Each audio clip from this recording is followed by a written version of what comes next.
It's my sheer pleasure to introduce my dear friend Ibrahim JAIDAH.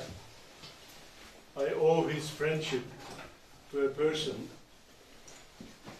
whom we both respect. He was an architect from Torino, and he, due to some sort of architectural politics, and he just left Italy and came to Qatar and worked in the old airport years ago, Domenico Negri. And Domenico Negri was also a very good friend. And as I was exploring the younger talents all over the world, especially the Muslim world, he introduced me to Ibrahim JAIDAH. And we met in Beirut in a conference, then in Kashan in Iran. And of course, he is a tremendous talent of his own. And he also did many books. They are on display here, and we put them not only his own architecture, but he documented architecture in Qatar. And he became one of the leaders of thinking in terms of architecture. He also is very precise at times. This is his Bayram Hilvi aid, and very meticulous and very crafty. And Ibrahim will share with us history and contemporary architecture in Qatar. The floor is yours, sir. Thank you. It's really a great pleasure to come back and to see Suha again after many. It's been over 20 years. Like I said, we met over a little bit over 20 years in a conference. It was the first time that I get to talk as a nervous young beginning architect in front of a very intellectual audience back then. And since then I got sort of inspired to continue on my research journey, which was exciting. Actually, the research started when I got back from the States back in the 80s. Studied history of architecture with the architecture like we all do. Then I realized that I don't know anything, hardly know anything about our own architecture. Studied about the Renaissance, the Gothics and Bauhaus and all these movements, but didn't know anything, hardly anything about our own architecture. So the first thing I did was to start researching and digging back to our own architecture. Now what I'll be talking about, I'll take you through a journey about our vernacular architecture, showing different prototypes of architecture that was built and why in that style was it built. And to sort of answer the questions, why would anybody want to live in such a harsh environment, tough, hot, no rivers, no rain, nothing. But why would they live, and how could they really blend into this harsh environment and manage to live comfortably with it? Now they have just opened a library, a national library, which I'll show you what it is all about. But interestingly, I said, why would anybody want to open a library with thanks to Google and all these things? But our library, national library, is documenting throughout all the international libraries, whether it's here in Turkey, all the people that had involvement, all the nations that had involvement. And interestingly, Qatar shows way back in the 100 to 170 AD, and Qatar was actually still remained, Qatar came out of it, but it was shown in several ancient maps that there was inhabitants. And interestingly, it is said that out of some sort of seashells, the maroon color, which is our flag at Mesopotamia, only the royals were allowed to wear these maroon colors, and these precise type of seashells were found there, and they still, in antiquities, they found some of these shells that were used actually to get these colors. So this is the only reason, I guess, people back then were coming back and forth to that part of the world. The influences being there, of course, the main source of income was the pearl diving industry, and it was really booming industry. It is said in some researches that Qatar had a fleet of few hundreds of dhows, boats, that were diving, and the Gulf, as we all know, that had the best, most precious type of pearls, natural pearls ever in the world, that were used, of course, by the Maharajas back then, were the richest. And there are some old photos in the 30s and the 40s of fancy jewelry makers that are coming to that region to start collecting these pearls. Now, being in the trading, people were traveling because they are merchants and pearl diving. So Qatar, our dialogue, the way we dress, whatever food, our music, was sort of a blend of different type of cultures. Iran, with its great size and history, people were going, even migrating back and forth. The shores of the Gulf was sort of a safe haven when there was too many wars on this side, tribal wars. So they lived there, and there was more greenery and so on. The trading between us and India, and we shouldn't forget that even when the British ruled, they ruled us through the Indian company. Oman is quite ancient, and Oman had an empire that even ruled parts of Africa and part of Baluchistan and Iran. And these are the oldest sailors of the region. It is said, I read it in some books, that the Omanis are the people actually who taught mankind how to sail against the wind, believe it or not. Najd in Saudi Arabia, this is where most of the ruling tribes and the bigger tribes came from, Saudi Arabia. And of course, because of the slavery trading, the African influence, and Zanzibar was a main thing that had influence. So all these blends, some of our what we call traditional music is actually of an African descent. And that all of that put together is creating what we have as our culture. Even in our accent, we have some Indian words or Persian words and so on. It's interesting, some of the older surveys, but in 1937 there was a depression. The pearl diving industry was bankrupt because the Japanese created the cultured pearl, and everybody was buying these gorgeous, easy to get cultured pearl. So you get these very rich merchants that were literally bankrupt, started selling their homes, moving to different places. But around that time, oil struck in Bahrain and in Saudi Arabia and Aramco. So all these, what were rich merchants, started working in the oil companies. But again, as ancient as this may sound, in 1937, the Brooklyn Bridge had cars driving it, and the Empire State Building was already up. So you can imagine how way back it started literally from less than scratch. The 40s, oil was discovered in Qatar, but the money didn't start coming until later in the 50s, so we started seeing growth. And then, of course, later in the 50s, roads and so on started getting developed.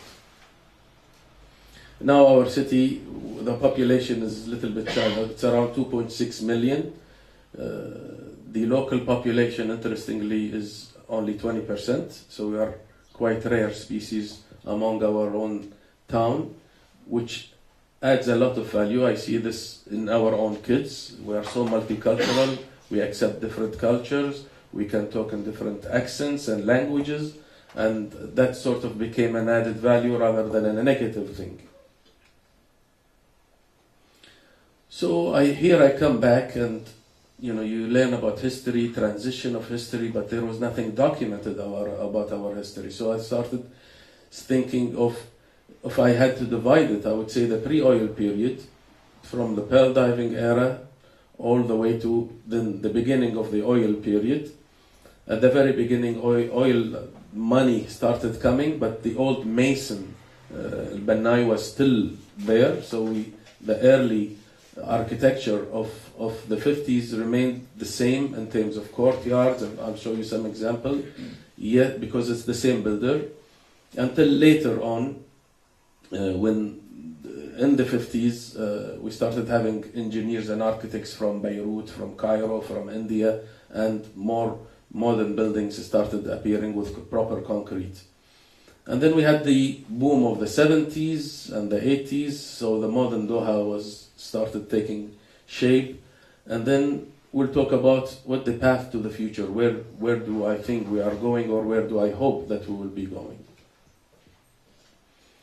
Interestingly, as I was digging, this is where now the main palaces, like our parliament or the Diwan Amiri, where the ruler is. But this is actually where the Ottoman army was. There was a couple of dozens. There wasn't really many of them.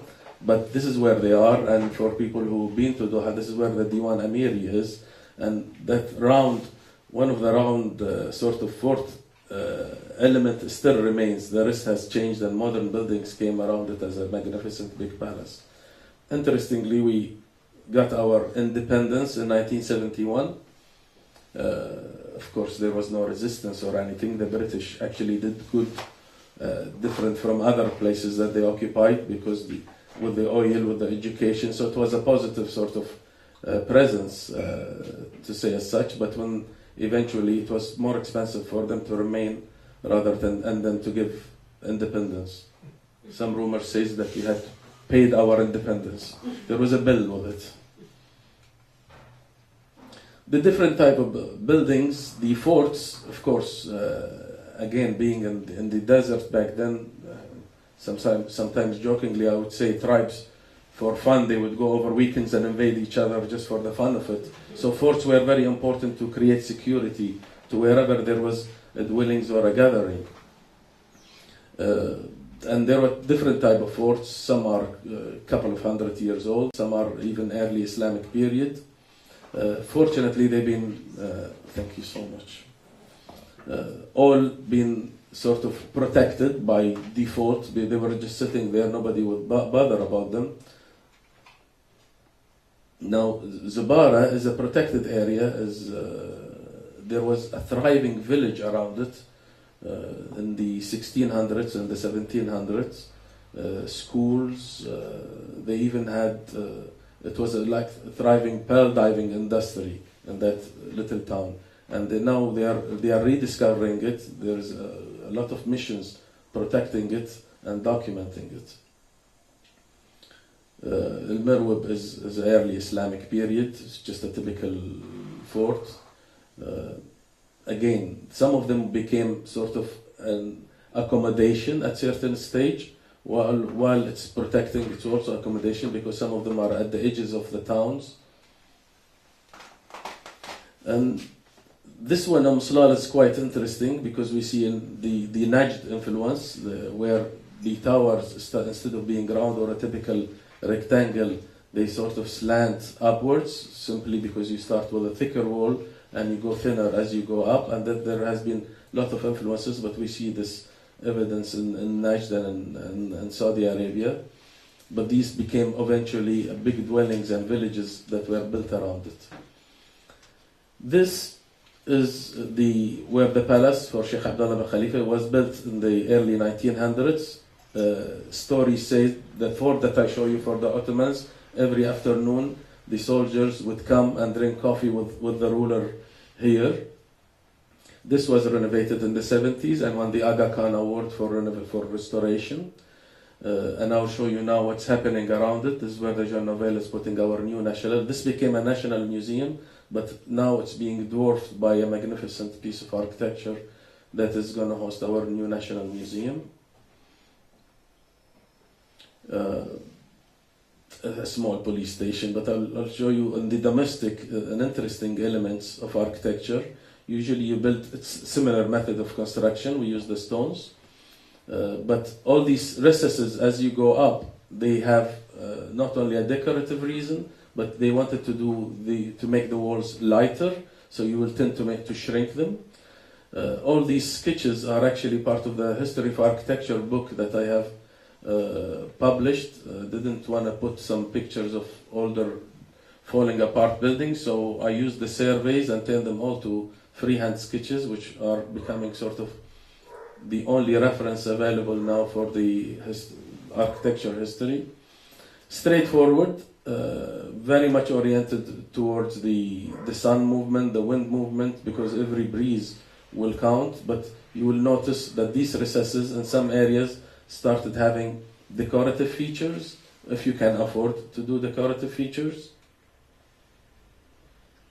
Courtyard houses, which maintains the privacy, and the liwan, what we call the liwan, which is the arcade surrounding it. And you see the recesses are repeating in every type of architecture, but some of them will become a wind catcher eventually. Very simple and basic. I think you see this almost in everywhere. But as the beginning of the oil period, we started seeing this similar style of architecture. The liwan was remain there, but they started using some cement with the stone, and then eventually the block work started coming and maintained similar sort of a layout. The wind catchers actually came from Iran. They called it badgir, which is literally a wind catcher. Qatar has never been known to have these long wind catchers, which is very famous in Iran. Dubai has adopted some of them, as some of the masons of Iran migrated to Dubai. So they have the Bastagiya neighborhood, which is full of these wind towers that catches the wind. It's really intelligent. I sat under this, and this house is protected, fortunately, because a lot of the things that you've seen have been knocked out. And because of the wind not only coming in, but it creates a low pressure in the courtyard, and it really is pleasant even in the heat. Other examples. And it's quite minimal in its own way. The simplicity of the walls, they become so simple. It wasn't because not many people could afford having decorative features, the carving and the gypsum carvings. I like the saying of what the late Hassan Fathi said. He said, in these courtyard houses in these deserts, you don't have really trees or any landscaping that is beautiful. So the only decoration you have is either the sky, stars in the sky, or these little bit of carvings that you have in your courtyard. They were like another form of garden. And if you are lucky, you can have one tree because you didn't have enough water to waste on a tree. So whatever after you wash something, you put it in this courtyard, the tree in the middle of the courtyard. The patterns have different sources, a lot of influence from Pakistan and India, and definitely from Basra and Iraq, because it had a lot of influence in the construction for us. Again, we're seeing the examples, but these are some of the actual buildings, and you can see the carvings. This was sort of a royal house that has been protected in the Narayan area. Different forms of the mashrabiyya, the screening.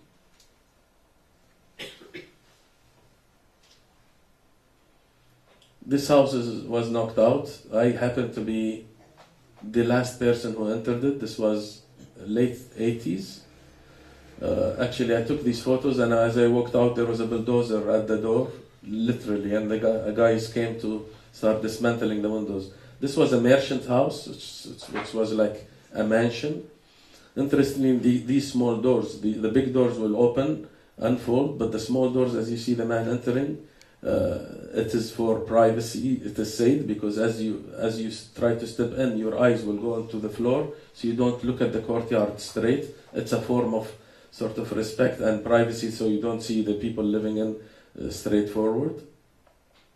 And the simpler form of mashrabiyas, the blue wood, is because usually the family would be living upstairs. Different forms of arches to make it more decorative, but it was a structural also element. The water, so the blue water spouts, this is for the water to come out, but for some reason the turquoise, the blue, became for some reason inherited throughout the days.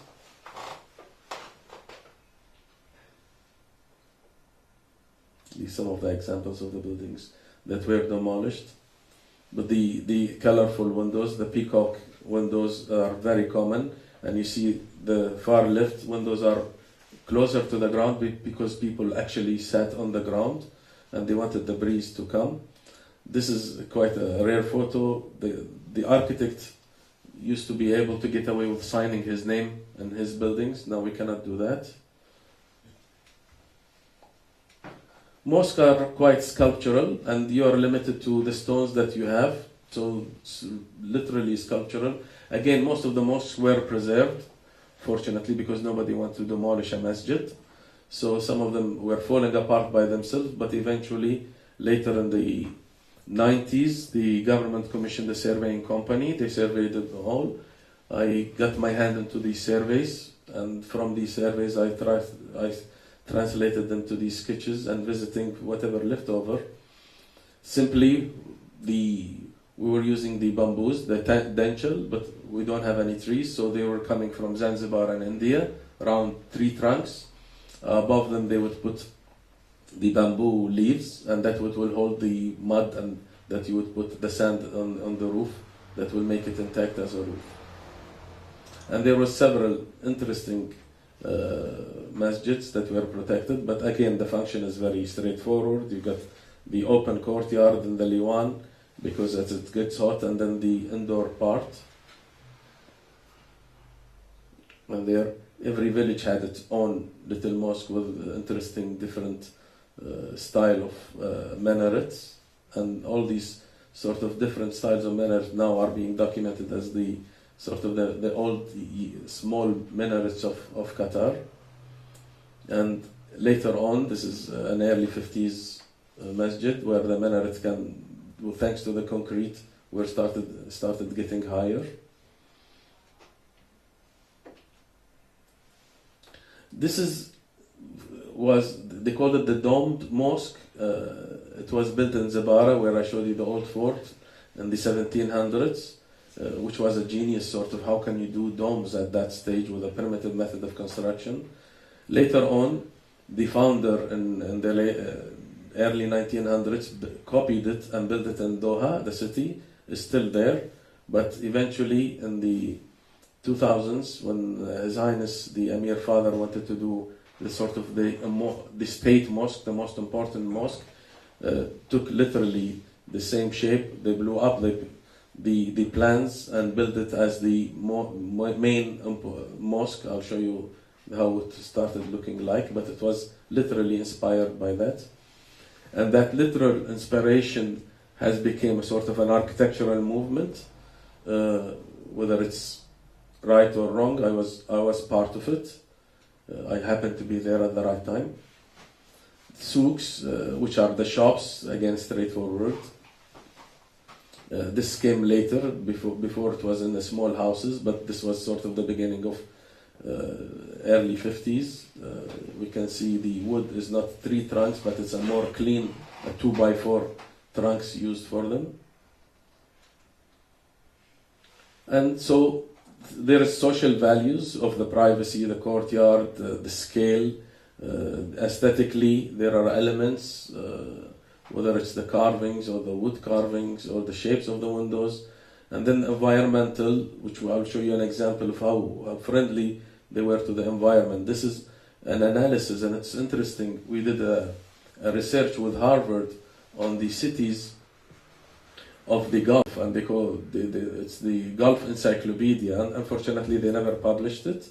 The Beta Fortune, Nader Ardalan was there, and a big Mr. Mustafawi, and all of them. We were hosted in Harvard, and a team was put.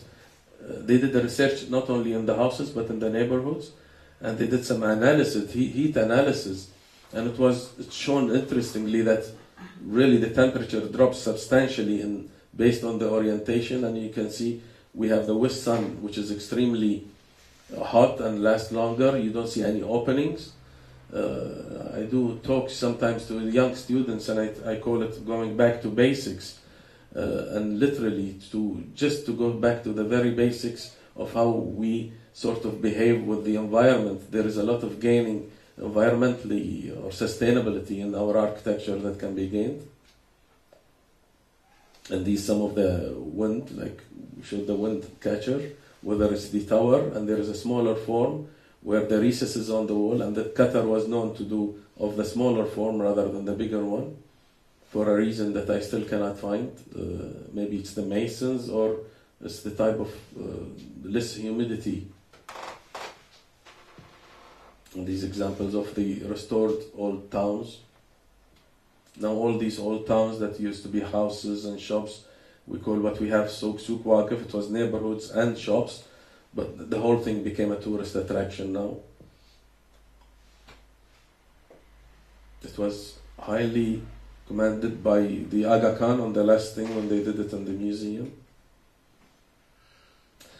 So this is the background and the history, and then in the 2000s, late 90s, 2000, there was sort of an architectural or construction boom, but there was sort of a call back for identity, and there was a different ways to translate the identity. The first one was to have direct influence, and they literally wanted direct influence. Even if I try to attempt, I do always the mistake of showing some of the works that I have done, but this is where the highest authority of the government says, no, we want you to sort of depict the old architecture in a more modern function, whether it's a governmental building or in hotels and hospitality. It works very well because it's a nice story for the tourist. So there were some clubs and different buildings. I'll show you some. Interestingly, this was late 90s, late 90s. I got a call that there's an intention to build an education city. There was no master plan. They were talking about bringing universities from America, from all over the world, most signature. And I go to the desert and they tell me to put this building. It was a school of etiquette, which didn't last more than a year. Eventually it became like the headquarters for Her Highness, who was managing and conducting all these big universities, Texas A&M, Virginia Commonwealth University. And this was the very first building to be built when there was a desert. There wasn't even a master plan. As soon as this was done, Arati Usuzaki was commissioned to do the master plan for the education city. This building got the Arab City Awards, and it became a symbol of the education city for some reason, even though its scale is smaller, but it was depicted of the courtyard, the very traditional. They wanted, again, like I said, as much as I have attempted to minimalize it or something, no, this is not what we want. We want something that is quite traditional. And to my surprise, when they changed the money, usually an honor that you get 200 years after you pass away, that your project gets printed on the money. And I get a call that, Ibrahim, your building is on the money. I remember I got a call, I was driving, I had to stop the car because I started shivering. I couldn't believe if it was true. And that's why I'm against changing the money of Qatar. Forget about it. Let's keep it. And then there was a boom for the towers, and this is one of the early towers where I attempted to sort of blend and mix. And then they wanted to do a diplomatic club, again with the similar story, and we used the same vernacular but to integrate modern facilities, air conditioning and so on. This trend started continuing. Few architects started doing it, but these some of my own. This is an interesting, the Ritz-Carlton Spa and Hotel. The land had a neighborhood, and I had an old aerial photograph, and I was told to do a touristic sort of neighborhood that will host the Ritz-Carlton. So I took the aerial photograph. From the aerial photograph, I was inspired to put cluster of houses, creating the old sikkas and courtyard houses. This is the picture of the spa, but the story says the bigger building is the sheikh's or the ruler's house, and then the spa consisted of smaller houses and courtyard houses that were the rooms, and we tucked in the back of the house around 5,000 square meters underground, so you don't see the kitchens and the services. That got quite interesting recognitions, but we used the rustic feeling in the spa and in the courtyard. This is where the suites and the bedrooms in the courtyard.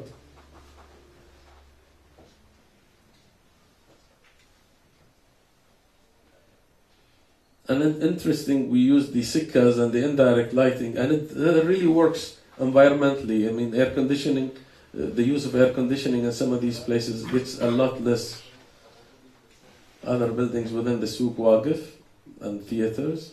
This is the mosque that was literally somebody was commissioned to take the old footprint and blow it up into a much larger scale. I was asked to project manage it and to do the interior design. The foundations were already up and it was constructed. It can take 25,000 worshippers inside. And I started doing a research about the old carvings to start to implement them into these, whether it's the gates or the water fountains. And we started putting them in different places.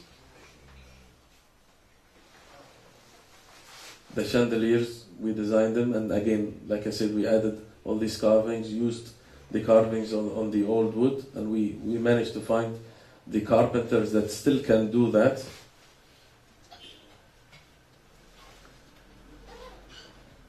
The sabir, the inside, being strict into decorative. Our part of the wall, they don't believe in over decorating the masjids because it will disturb the worshippers. So it's very plain. Managed to get away with a little bit of carvings here and there. Otherwise, they wanted to maintain it very plain. But the scale is big. This is the Ministry of Interior. Massive. This is about almost $400 million project. Huge. And it wanted to create sort of a statement of Ministry of Interior being a defense statement. We were talking about Albert Speer. This Albert Speer would have done something like that. It's operational. And in the villages and the suburbs, they wanted to create municipalities to where there is the little post office, the little municipal area, the police department, and we created them like villages. And they work quite really interestingly because the public interaction with them has become quite successful. Sometimes you manage to convince them to get away with larger patterns. Other government department. Now, while all of this is happening, then there was a trend to let's make the country more global, to bring international signature architects, to put Qatar on the map of the world architecture. But interestingly, some other neighboring nations commissioned these architects but told them to get away with whatever they did. I mean, when IMP did the pyramid in the Louvre, he could have done something of whatever he liked, but again, he was challenged to do something that belonged. Again, at the end of the day, this is the Museum of Islamic Art. But as we were having dinner last night, I started putting my memories together. This architectural revolution with international firms, as you have Suha inspired young architects here and there, but I realized that Suha has inspired a nation. Qatar was literally inspired. A young royal, very intellectual, was given the authority to start collecting the antiquities and putting these new buildings.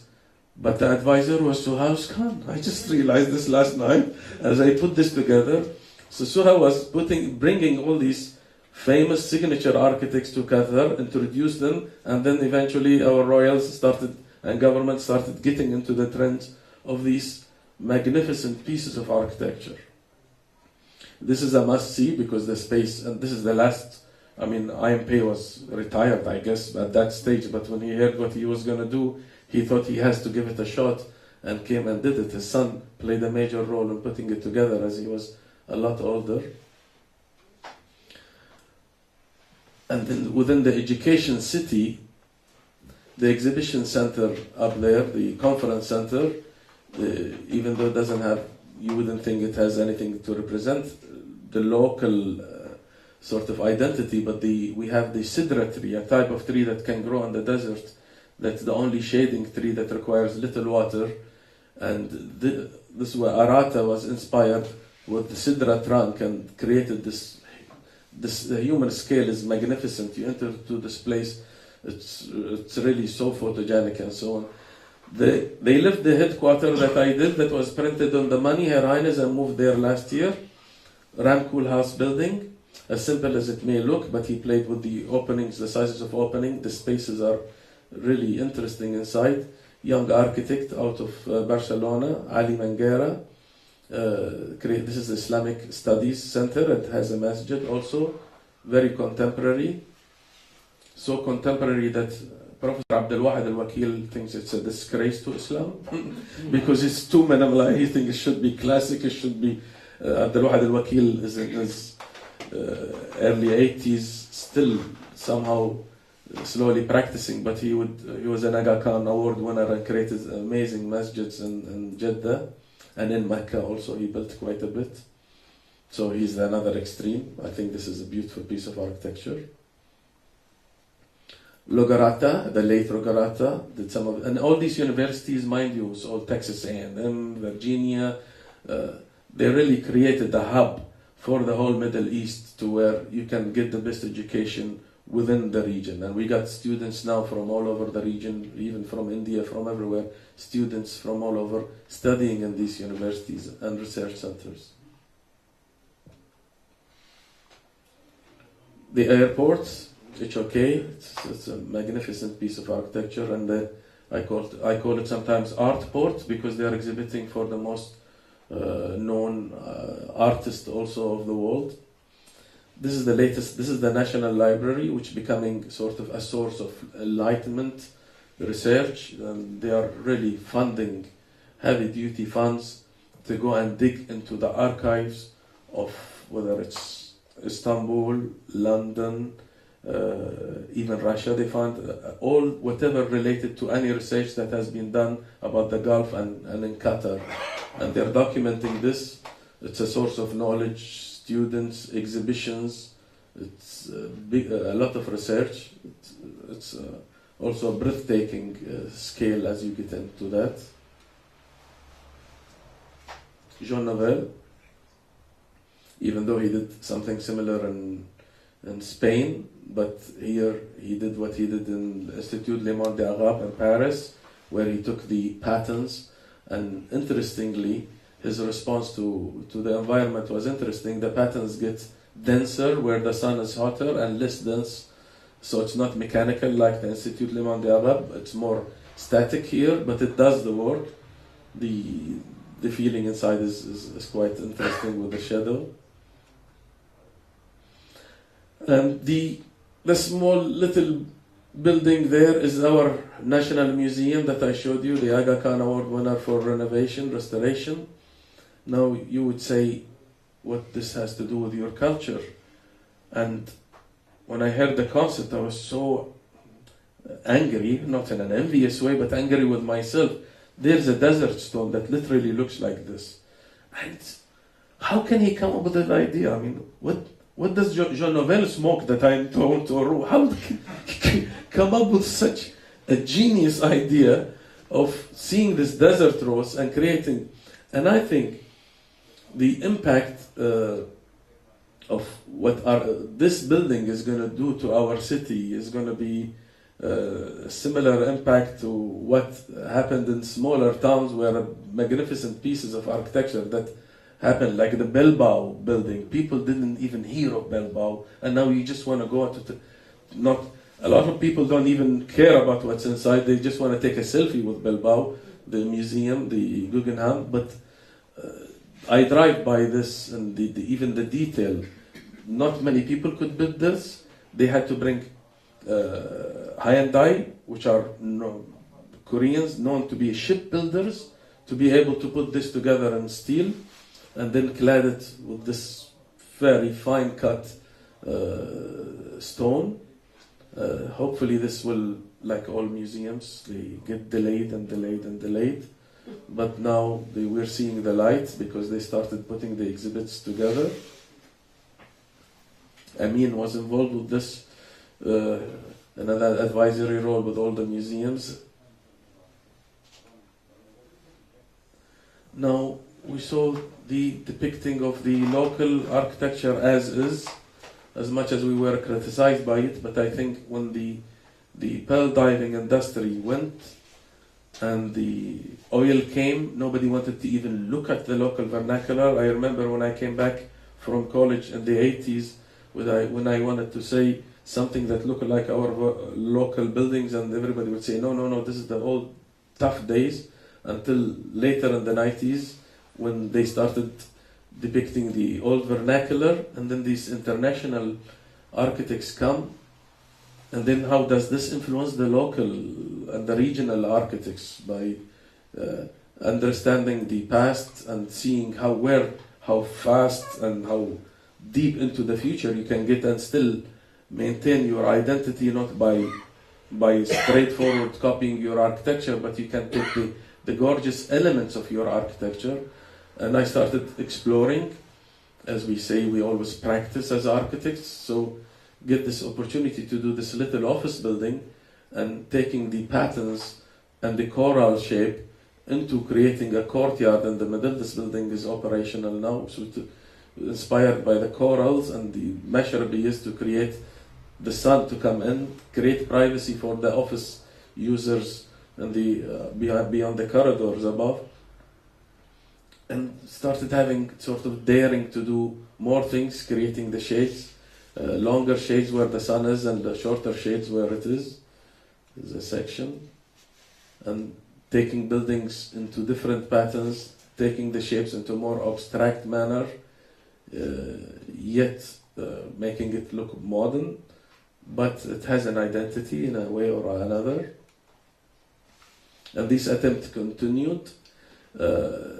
We have famous local patterns, and they have different names, and when you take these and reflect them to different colors, different shades and shapes, they start making an architecture that is as international it may appear, but it has sort of elements that you could relate to in one way or another, whether it's the shapes. And then you take these smaller windows, the orientation onto the scale as it gets larger, also creating a nicer environment, the courtyard environment, but making the buildings sort of less depictive of the straightforward copying, but simplifying it, yet not getting carried away on massive glass that you start pumping AC into it, which is not sort of sustainable nor environmentally friendly.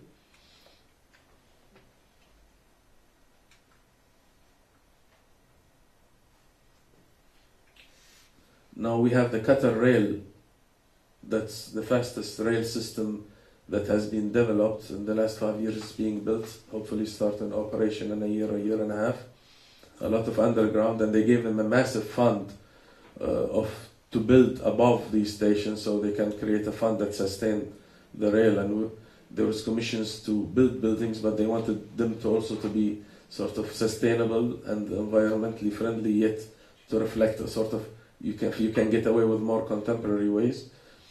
There is an interesting part of the heart of what they called it to start, heart of Doha. It's an old neighborhood near the souk, not far away from the palace, but this is the oldest part of town. A new master competition, design competition were done, and buildings started coming up. They preserved 5 old buildings. We played a role in restoring them, and now they are actually operating museums. And they did, it was different competitions that sort of, you do sustainable architecture, but architecture that is sensitive to the sort of not only the environment, but also to the culture, elements that relate. So you don't end up with glass boxes anymore, which does not belong to the region. But buildings are already started coming up, and they're trying to make it into financial districts. There are a few hotels there. And I feel that this sort of architectural direction slowly is becoming, or I'm hoping, and it is becoming, to form what I call contemporary Qatari architecture, that is sensitive to the environment, yet is not a direct sort of influence, but it takes the best of both worlds, and it's evolving to become a sort of a vocabulary, and we see the younger generations really getting into this sort of architecture. The use of water, the orientation, they are literally putting this everywhere. And as we all heard about the World Cup, 2022, a lot of controversy that happened. Now, as the trend of the international statements that to be done, so we started seeing a lot of reflections of this into the identity. Some are straightforward, contemporary, with patterns and so on. All of these are being built. The lower corner on the left is the Zaha Hadid stadium. That got quite a bit of controversy, but it's coming up. It's being column structure is almost over, and they're starting the cladding. Yes. And I think these state-of-the-art stadiums are literally going to be the most modern stadiums. And here I am. They were putting all these competitions. One of the last stadiums, I get a chance, I get a call to say, you will get to compete. You won't be getting to do your own. So I get to compete. And I get inspired by the gahfiya, the little hat that we wear under our Arabic dress. And I create a massive gahfiya, and it wins. Fortunately, this is under construction. The challenge how to get this gahfiya to respond not only to the culture, but to operate as the sort of state-of-the-art also stadium. And it did. Interestingly, you get to work with, we had 16 consultants from all over the world, from Spain, from Germany to do the structure, Spain, the FIFA compliance, the security compliance. There's a consultant that does the grass, and he will tell you, look, it will control your opening, how big it is, so to make sure that there is enough sun that will make the grass good enough for the football players to play on a good grass. But this is sort of making a big movement, because the 2022 event is becoming sort of, we're becoming an event driven to this, to meet these deadlines. And we've seen historically when even Paris did the Olympics and the Expo and the 30s, even in the late 1800s, how the Art Nouveau was documented and so on. And I think these events will definitely put not only Qatar on the map, but will also sort of start creating different approaches to the stadiums. And with this, I'd like to conclude. Thank you so much. I hope I didn't take too long. No.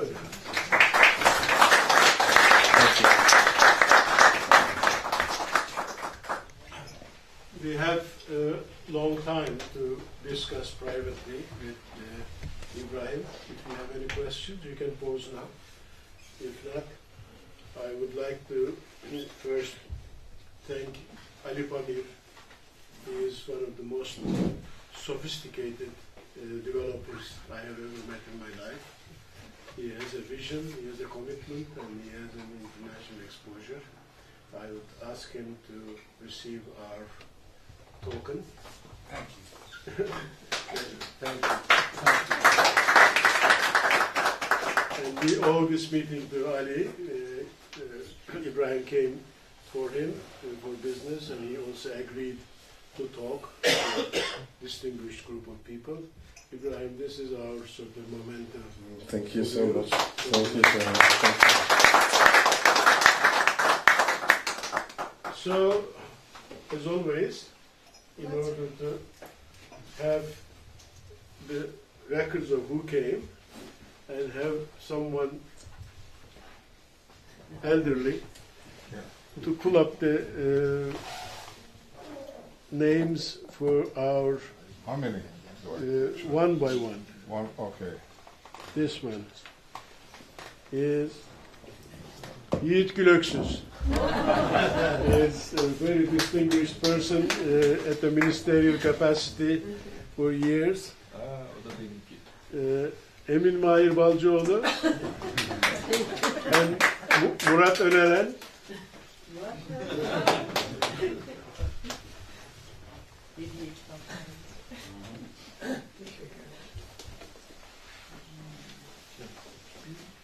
And Teoman Başaran.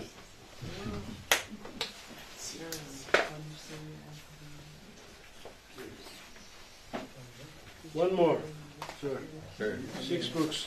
They Does all this are, mean we get a house too? I mean, just the books. and Eleanor too.